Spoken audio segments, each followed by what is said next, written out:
Good morning. I'm a single mother on unemployment. I have not worked in 7 months. It has been hard because I'm in college right now. I live by myself, me and my dog. I'm disabled from the Iraq War, and I'm on a fixed income. I'm a recovering addict, and when this pandemic came out, the stress, the worry, the fears, I relapsed because of it. I was a cashier, and then I had a restaurant. I closed the restaurant. That's why I'm without a job.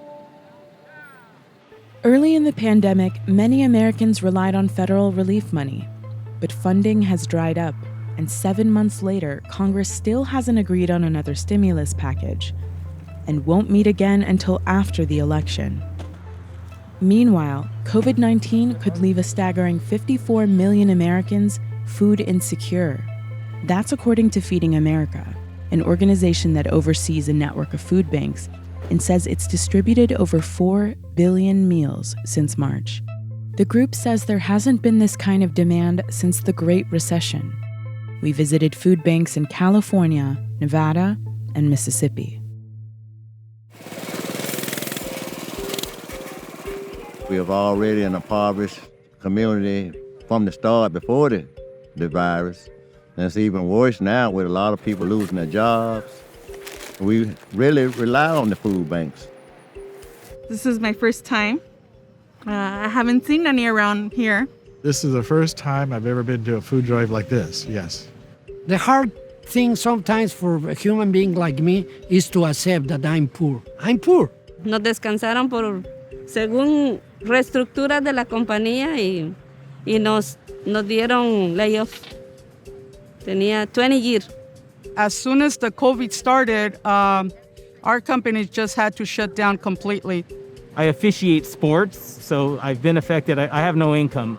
I'm an Uber driver, and I make here and there some pickups, but it is not as good as it was before. I did have a car accident a year ago, so it was kind of hard with the coronavirus and therapy and all these things.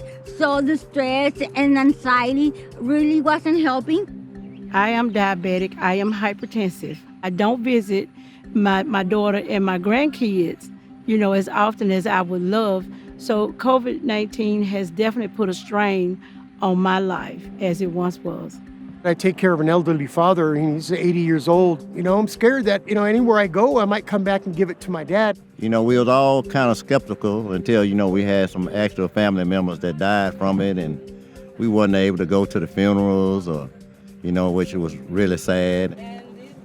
Like right now, we can use groceries. I have probably nothing right now.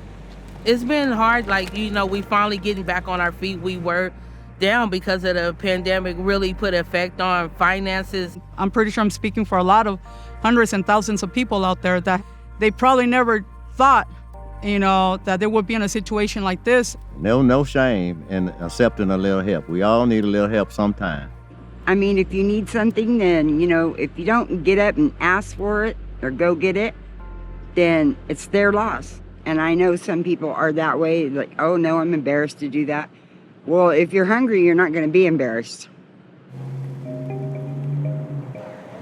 Well, having gone to a food bank for the first time impacted the way I vote.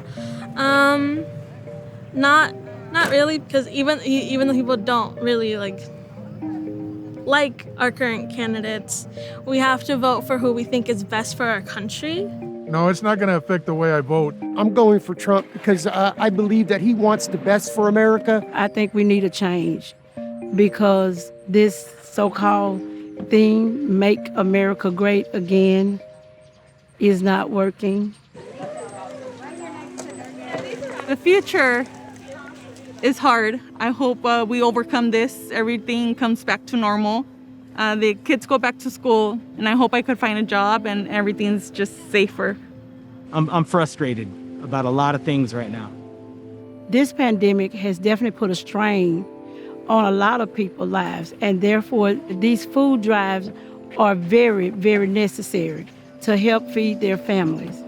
As far as I'm concerned, hardship can fall on anyone because it may be me today, it may be you tomorrow.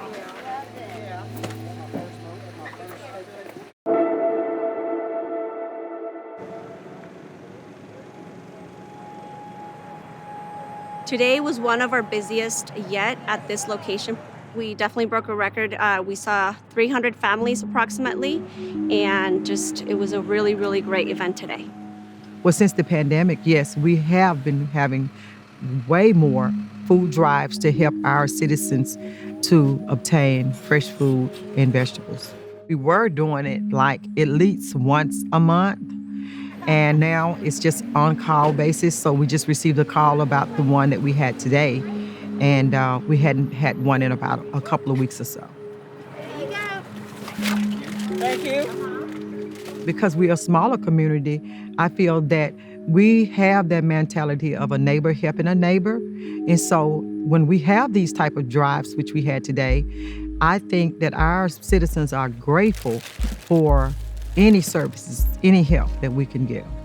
Generally, people pride themselves on being self-sufficient, so having to ask for help, whether it's from a government program or a nonprofit organization, a charitable food distribution, can be a real challenge. So, we tried through these distributions and through our agency partners to make it really as easy as possible so people can kind of get over that stigma or feeling shame that they're having a hard time feeding themselves and their family.